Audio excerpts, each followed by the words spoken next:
নমস্কার বন্ধুরা, শ্রীকৃষ্ণবাণী চ্যানেলে তোমাদের সবাইকে সুস্বাগতম। আমার চ্যানেলটিকে সাবস্ক্রাইব করুন, আমার চ্যানেলের পাশে থাকুন, খুব শেয়ার করুন আর খুব সাবস্ক্রাইব করুন। কর্মফল আপনাদেরকে ভোগ করতে। পণ্যের রথের চাকা মাটিতে বসে গেলে তিনি তা মাটির থেকে তোলার জন্য রথ থেকে নিচে নেমে আসে। এই সময় তিনি নিরস্ত্র ছিলেন। ভগবান শ্রীকৃষ্ণ তৎক্ষণাৎ অর্জুনকে কর্ণকে বাণ মেরে হত্যা করার নির্দেশ দেন।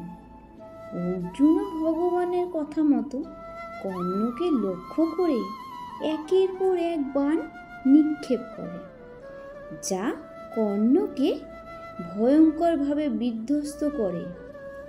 এতে কর্ণ মাটিতে লুটিয়ে পড়ে।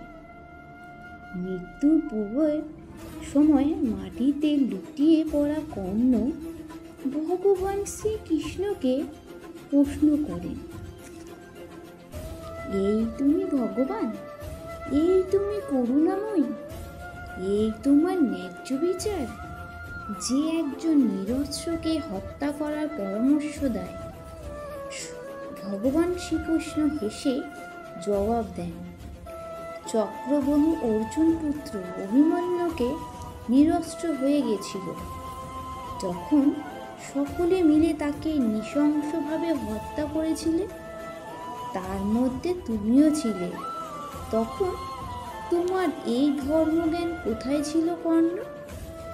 এই জগতে যে রূপ কর্ম করবে, আমিও তাকে সেই রূপ কর্মফল প্রদান করি। ইহাই আমার বিচার। নমস্কার বন্ধুরা।